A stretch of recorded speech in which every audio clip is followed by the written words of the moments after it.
আজি ভিডিঅ'টো হৈছে নন্দিনী কাশ্যপ আৰু দুৰ্ঘটনা। আসলতে দুৰ্ঘটনাটো নন্দিনী কাশ্যপে কৰোঁ বুলি কৰিছে নেকি? দুৰ্ঘটনা কোনো মানুহে দুৰ্ঘটনা কৰোঁ বুলি নকৰে। এজন ড্ৰাইভাৰে কুকুৰ এটা আগত গৈ থাকোঁতে কুকুৰটোকো বচাবলৈ চেষ্টা কৰে, কুকুৰটোকো মাৰিবলৈ নিবিচাৰে। তাৰ মাজতো কেতিয়াবা দুৰ্ঘটনা হৈ যায়।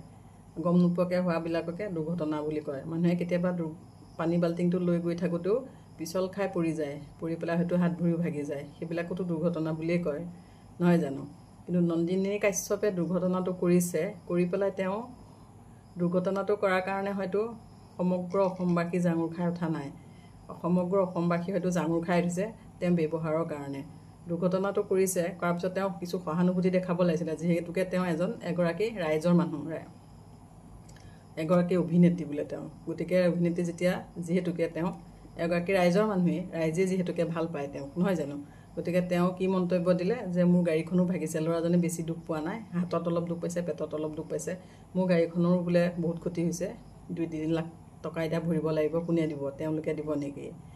নন্দিনী কাশ্যপৰ সেই আশাৰ কথাতহে মানুহ জাঙুৰ খাই উঠিছে। আচলতে মানুহ বেছি ৰাগিয়াল হৈ গৈছে। তেওঁ সেই কথাষাৰ ইমান বিপদৰ সময়ত তেওঁ ক'ব নালাগিছিলে। বাৰু যিয়ে নহওক, যেতিয়া তেওঁ ভালৰ সময় আছিল তেতিয়া তেওঁ শুৱে বাৱে আগে পিছে কিছুমান মানুহ লাগি আছিল। যেতিয়া তেওঁ বিপদৰ সময় আহিল, গতিকে সকলো তেওঁৰ পৰা আঁতৰি দিলে আৰু তেওঁৰ হৈ পেলাই মানে 2-এজনে বেয়াকৈ ক'বলৈও নেৰিলে। ছ'চিয়েল মিডিয়াৰ কথাটো নকওঁৱেই, তেওঁক ধুই আছে গোটেইখন। গতিকে সেইকাৰণে সকলোৱে জনাটো দৰকাৰ। অকল নন্দিনী কাশ্যপ এইটো এটা হৈছে উদাহৰণহে। গতিকে সকলোৱে যেতিয়ালৈকে আপোনাৰ মানে এটা ক্ষমতা থাকিব, ৰাইজৰ মাজত এটা পৰিচয় থাকিব, যোনেই নহওক, নেতা মন্ত্ৰীসকলকো আনকি কৈছোঁ, যেতিয়ালৈকে আপোনালোকৰ এটা নিজৰ পৰিচয় থাকিব, তেতিয়ালৈকে আপোনালোকক সকলোৱে আগে পিছে লাগি থাকিব বা সন্মান কৰিব, তেনেকুৱা কথা।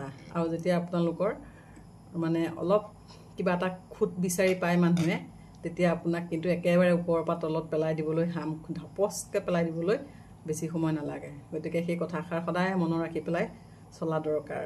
সেই সময়ত যিসকল আপোনাৰ শুৱে বাৱে লাগি আছিল, সেই সকলেও আপোনাৰ লগৰ পৰা আঁতৰি গুচি যাব আৰু ওকালতি কৰিবলৈ ধৰিব, যে আপোনাৰ স্বভাৱ চৰিত্ৰৰ ওপৰত আঙুলি উঠাবলৈ বিচাৰিব, যে আপুনি এনেকুৱাহে আছিলে, তেনেকুৱাহে আছিলে। কিন্তু যেতিয়া আপোনাৰ ভাল দিন আছিল, তেওঁলোকে আপোনাৰ লগত উঠা বহা কৰি খোৱা মেলা সকলো ক্ষেত্ৰতে আপোনাৰ লগত সহযোগ কৰি আছিলে।